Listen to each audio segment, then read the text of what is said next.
ನಾಳೆ ಬಿಜೆಪಿಯಿಂದ ಧರ್ಮಸ್ಥಳ ಚಲೋ ವಿಚಾರಕ್ಕೆ ಸಂಬಂಧಪಟ್ಟಂತೆ ವಿಜಯಪುರದಲ್ಲಿ ಸಚಿವ ಎಂಬಿ ಪಾಟೀಲ್ ರಿಯಾಕ್ಟ್ ಮಾಡಿದ್ದಾರೆ.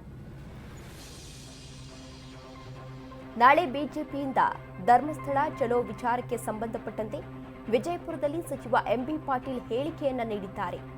ಬಿಜೆಪಿ ನಾಯಕರ ವಿರುದ್ಧ ಸಚಿವ ಎಂಬಿ ಪಾಟೀಲ್ ಕಿಡಿಕಾರಿದ್ದಾರೆ.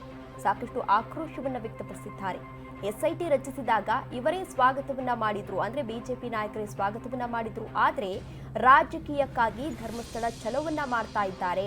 ಬಿಜೆಪಿಯವರು ತಮ್ಮಲ್ಲಿರುವುದನ್ನ ಸರಿ ಮಾಡ್ಕೊಳ್ಳಿ, ಮೊದಲು ಅವರಲ್ಲೇ ಸಾಕಷ್ಟು ಬಣಗಳಿವೆ, ಮೊದಲು ಅದನ್ನ ಸರಿ ಮಾಡ್ಕೊಳ್ಳಿ ಎಂದು ಎಂಬಿ ಪಾಟೀಲ್ ಬಿಜೆಪಿ ನಾಯಕರ ವಿರುದ್ಧ ಆಕ್ರೋಶವನ್ನು ವ್ಯಕ್ತಪಡಿಸಿದ್ದಾರೆ.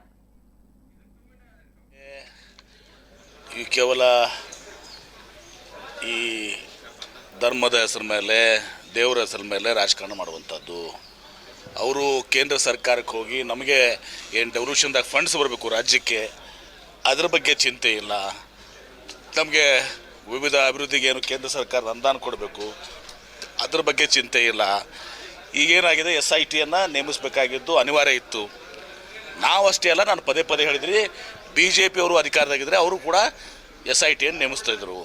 SIT ನೇಮಕ ಅಂದರೆ ಅದರ ಮೇಲೆ ಏನಾದರೂ ಧರ್ಮಸ್ಥಳದ ಮೇಲೆ ತಪ್ಪು ಹೊರಿಸುವಂಥದ್ದಲ್ಲ. ಇವತ್ತು SIT ತನಿಖೆ ಮಾಡಿದೆ, ಎಲ್ಲ ರೀತಿಯ ತನಿಖೆಯನ್ನು ಮಾಡಿ ಇವತ್ತೊಂದು ದಿವಸ ಇದರ ಹಿಂದೆ ಏನು ಷಡ್ಯಂತ್ರ ಇದೆ ಅದನ್ನು ಬಯಲಿಗೆಳುವಂಥ ಕೆಲಸವನ್ನು SIT ಮಾಡ್ತಾಯಿದೆ. BJP ಅವರಿದ್ರೂ SIT ಮಾಡ್ತಾಯಿದ್ರು.